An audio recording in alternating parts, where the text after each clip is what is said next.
This is a sign that if you ever want to get a Range Rover, just don't get it.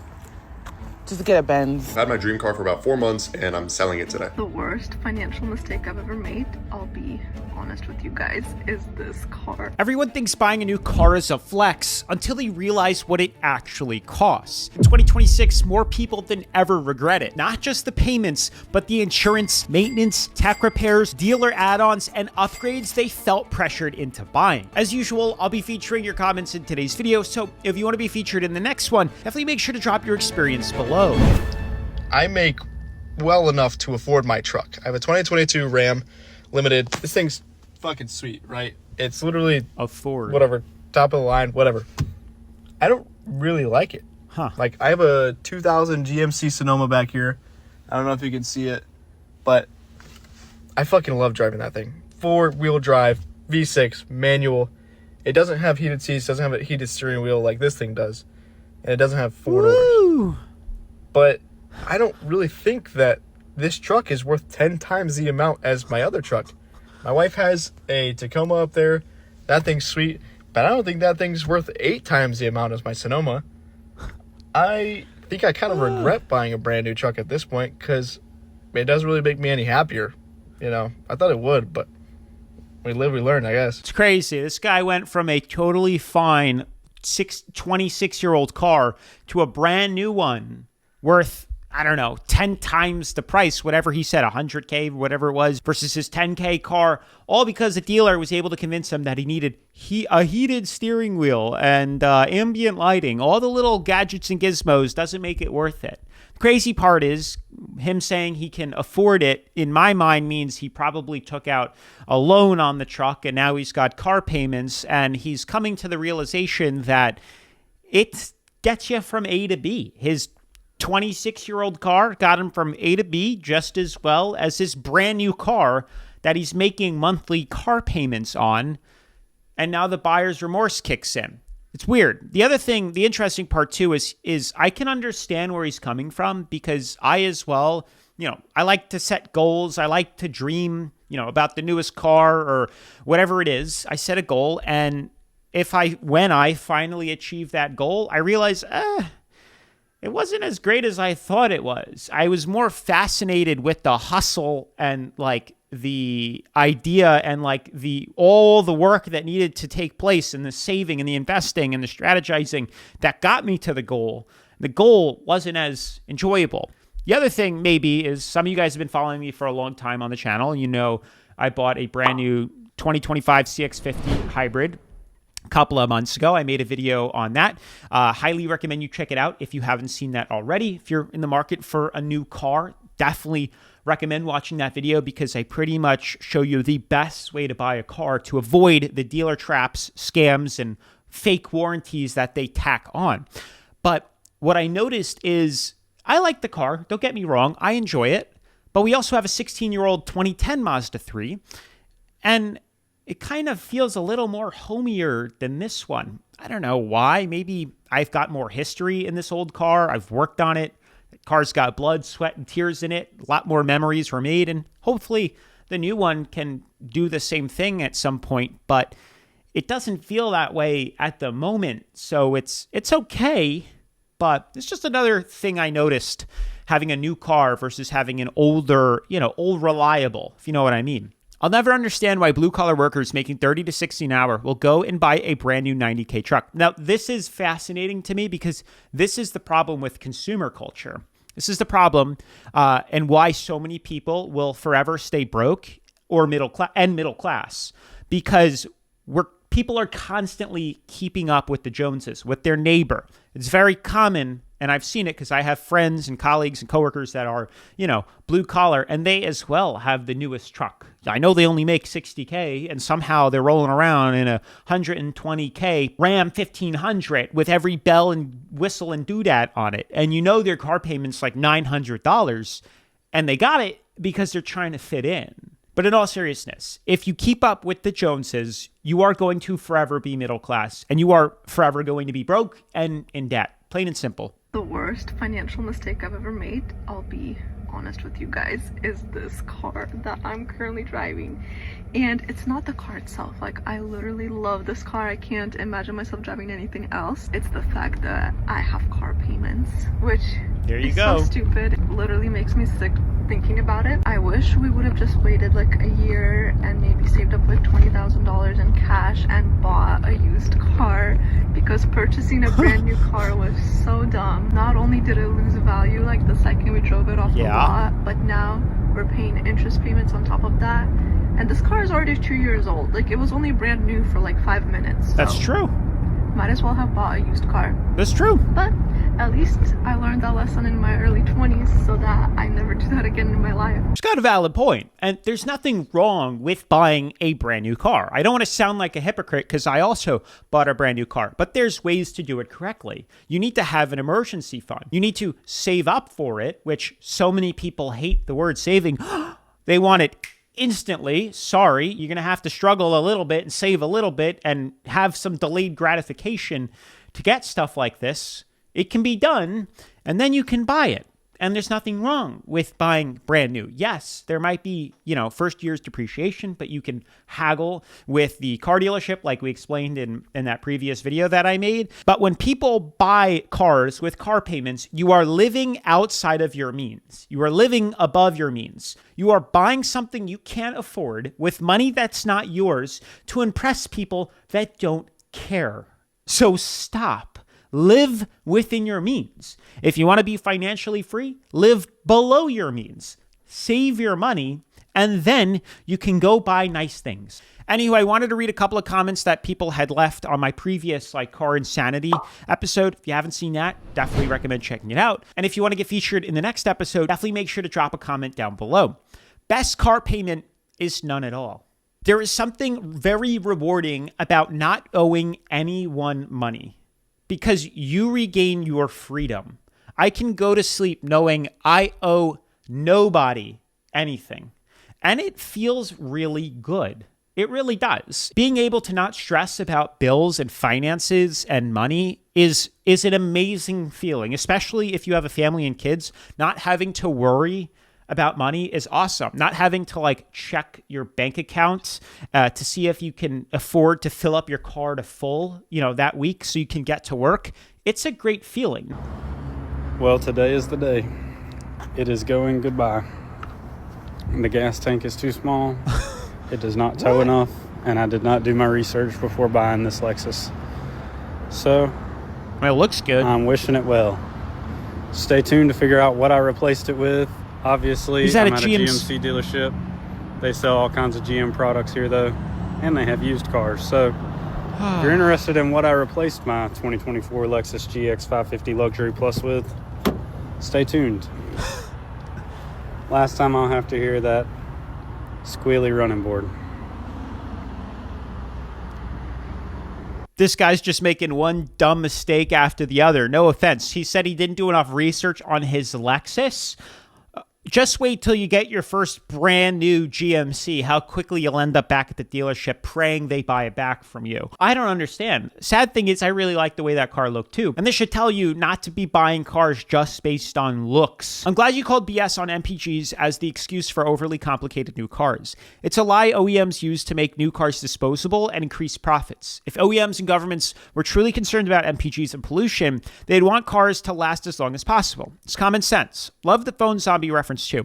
See, that's interesting because I thought, as cars have gotten, newer, as they've progressed, they become worse and worse and worse quality. And they usually say it's about MPGs, all this emissions chasing, why we're using thinner oils, MPG in the hybrids, why we're having the PCV valves and catalytic converters and the auto start stop, all for emissions and safety and pollution and blah, blah, blah. And he's got a valid point. If we really cared, if the government really cared about MPG and pollution, why are we making cars disposable and break down after 5-6 years? Wouldn't you want the cars to last a long time so we can stop sending them to the junkyard after 5 years? This is a sign that if you ever want to get a Range Rover, just don't get it. Just get a Benz, because this car gives me so many issues. Like, I'm Mouth literally shut. pressing the key fob to open the door. The nails, too. Only the back handle Dead opened giveaway. up. And it's not even opening up my car. Like, I'm so irritated. Like, this literally is the worst car. Now I have to tow it back to Land Rover. Like, this is such an inconvenience. Like, look at the I'm rim. irritated, y'all. Like, something tells me, even if for a Land Rover, it might not be the car. You don't buy Land Rovers, Mercedes, BMW, Jaguar, you lease them. This is true. And I wouldn't even do that because they are just money pits. And I know people that lease these cars, and the cars are in the shop more than they get to drive them. Like, they're in a loaner more than their car that they purchased. Stupid. You buy Lexus, Toyota, Honda. This is true. But people buy these cars used for cheap so they can look like they're, hot shit until they break down and then can't afford to fix them. Yeah, it's one thing to be able to buy a car. It's another thing to be able to maintain it. And then when you enter the world of, German luxury cars, you'd be shocked how quickly you'd end up surpassing what you bought the used car for in maintenance. It is very expensive to fix and replace these used cars, especially now that everything's made out of plastic. Something tells me it's not just the car. Yeah. Did you see the rim on that car? Absolutely destroyed. The nails. Then saying she wants to go to a Mercedes. Oh, when are we going to learn? This is how we stay broke. This is how you stay broke. Do not buy an M340i, man. I actually regret it now. So as you guys know, I've been modding this car, and I put an exhaust, a valve exhaust on it. I put a downpipe. I put all the stuff on it, and I low-key regret it. Let me just show you why, and then you'll understand.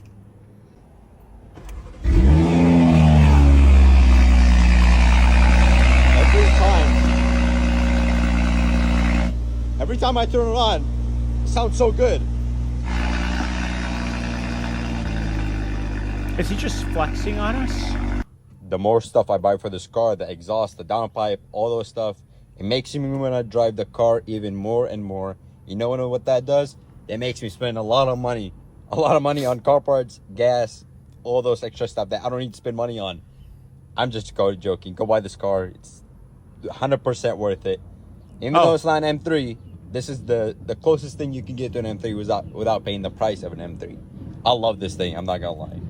Not where I thought he was going with that, but he did bring up some interesting points. And I think this can stand for a lot of young kids that are in the market for a new hot car and stuff like that.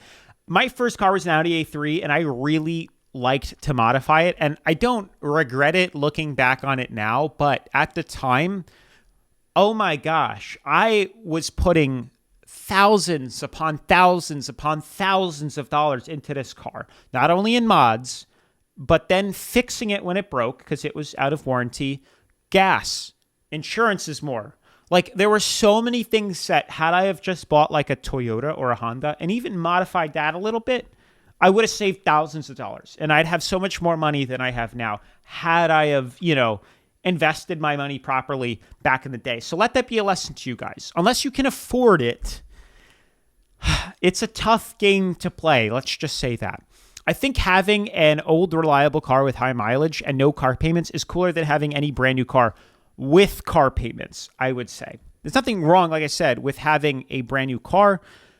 But when you have car payments attached to it, even with used cars, because every car becomes a used car the second you drive it off the lot, that's when you start running into trouble. That's when things start to become very expensive, and it's not cool. It's not a flex. You'd be better off saving your money and investing it and driving an older car and fixing it when it breaks than having a car payment. Trust me. What is one bad financial decision that you regret making in life? Oh man, low-key buying a car like young, trying to finance into one, trying to get a little Challenger, that 392. Yeah. Man, low-key, that's a bad decision trying to do young. You got a low income, you got to stay low, keep your head down. What was that monthly car payment every month? Man, 8. Oh 800? my gosh. With or without insurance? And I was without insurance, low-key. I was running without insurance. Oh, God, bro. Let her know what happened. Got repo, bro. Why you here? Let her know what happened. You got repo? Yeah, oh God. What, you didn't make the payment or something? Yeah, oh God, I was late. Took my L's on it. Yeah. But I'm bouncing back though. I got a truck right now. Yeah. Did you have like a high interest rate? Yeah, I did. Yeah, 18. probably that's why, because you didn't have like a interest good credit rate? score, so they gave you like a high interest rate and First stuff time like buyer. But on God, though, that's where they get you, though. that. That addiction, you trying to get the hot card, bro. Get the Corolla, bro.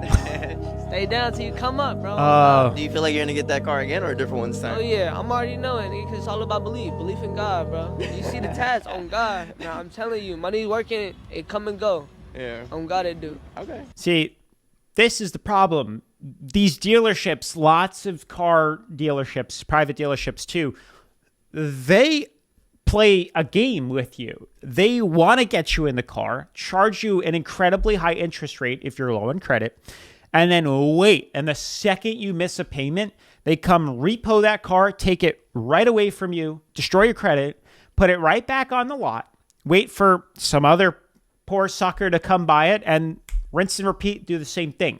They're like fishing for people. You know, he should never have been able to get approved for a car like that, but they saw a quick buck. They saw they could get a couple $1,000s off of him and then come repossess the car and do it to the next person.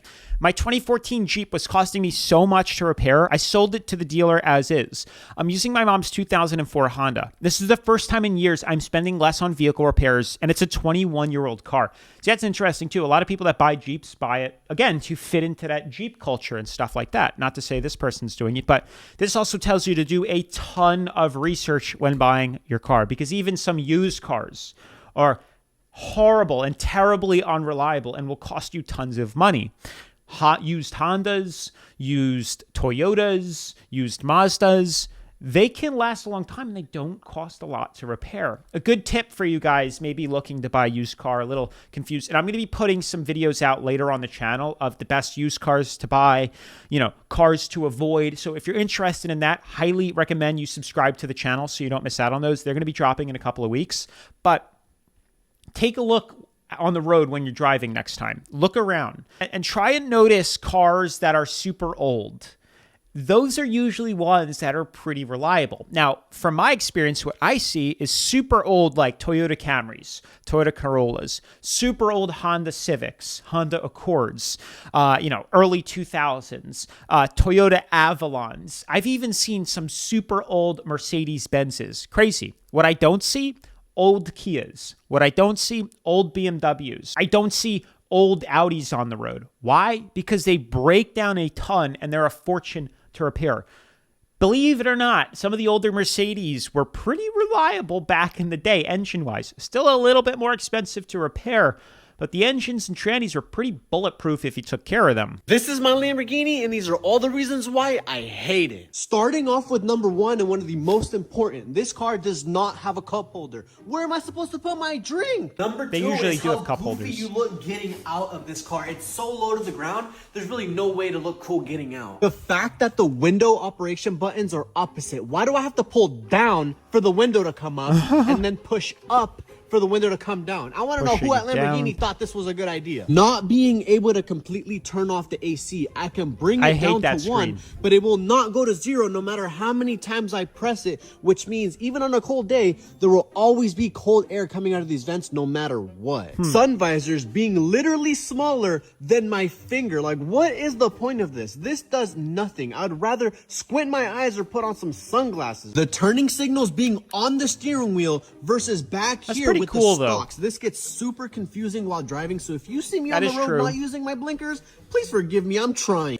First world problems for sure, but I've been fortunate enough to drive a couple Lamborghinis working at an exotic car rental company as, in my teens, and those are some valid reasons. And I have driven the newer ones because I freelance for that exotic rental car company. So I get to do some photos and videos of the cars and I get to drive them.